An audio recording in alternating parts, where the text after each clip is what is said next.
สบายดีพี่น้องวันนี้มาเก็บภาพอยู่แคมป์น้ำพี่น้องโอ้อากาศเปลี่ยนนี่แหละพี่น้องเลยลมแห้งเพราะว่าพายุใกล้จะเข้ามาแล้ววันที่เท่าไรชิบปลายพายุจะเข้ามาแล้วว่าเบอร์ทันฮอตพี่น้องเปลี่ยนแล้วลมแห้งมาแล้วนี่ละอยู่อ่างน้ำใหญ่ต้องระมัดระวังในการเดินเรือพี่น้องนี่ต้องพูดเพราะว่าถ้าพายุชิเข้ามานี่มันมาก้อนแล้วพี่น้องเลยลมมาก้อนแล้วในการเดินเรือก็ต้องใช้ความระมัดระวังเพราะว่าเพื่อความปลอดภัยมันเป็นภาพที่แข็งนะพี่น้องเดี๋ยวต้นประมาณให้พี่น้องดูเรียนไว้ขนาดพี่น้องอยู่อ่างน้ำเอานี่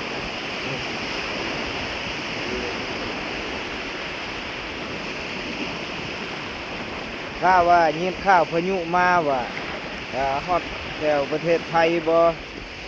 ยังอยู่ประมาณ2 มื้อ3 มื้อมันมาฮอดอะไรพี่น้อง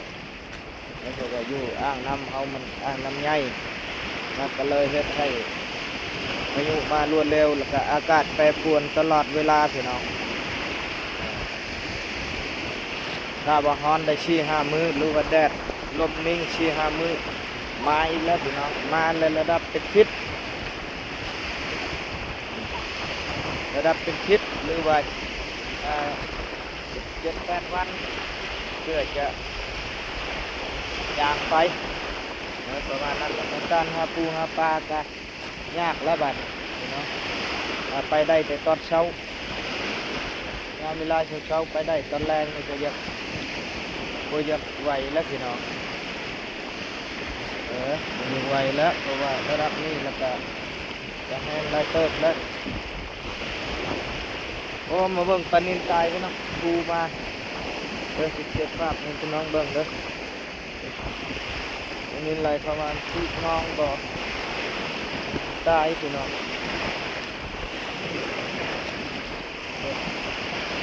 ลมตีเข้าพังปลานิลตายก็ยังเห็น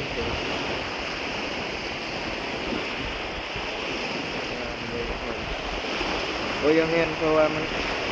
นิดน้อยนี่แหละ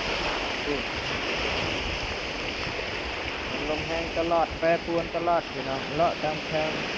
น้ำมาในหาอยู่หากินกันยากเลยลมระดับนี้เราไปยากแล้วพี่น้องขอโทษขออภัยด้วยเชียงรบกวนเพราะว่าเชียงขึ้นลมแห้งพี่น้องขึ้นลมแห้งมันเฮ็ดให้เชียงเพราะเขากับบุญชัดเจนบุญยังยินแจ้งอยู่นี่เด็กปลานิลทูมานี่ปลานิลตายพี่น้องปลาทูมา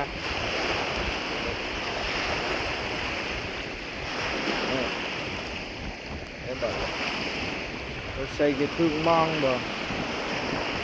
ตายมันไหลน้ำมาเอง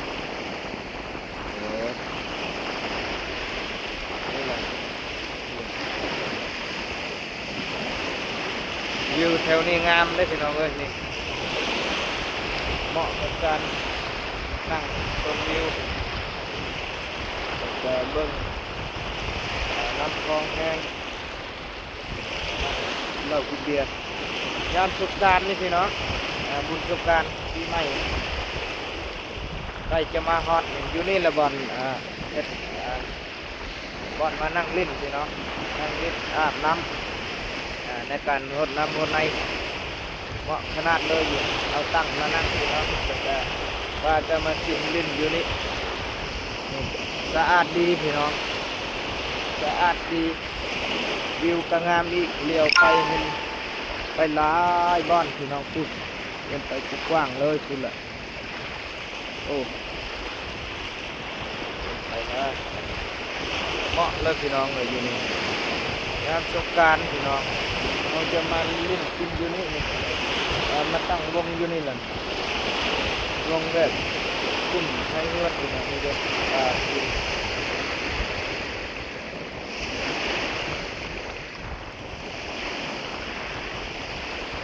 นตื่นอยู่นี่ปลานิลโตระดับ1 โลปลายสิ เก็บวิวให้พี่น้องได้เบิ่ง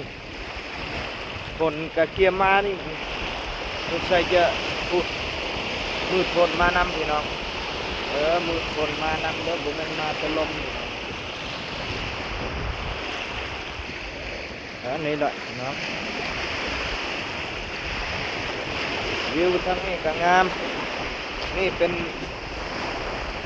เกาะต่างหากพี่น้องเป็นดอนน้อยงามปีใหม่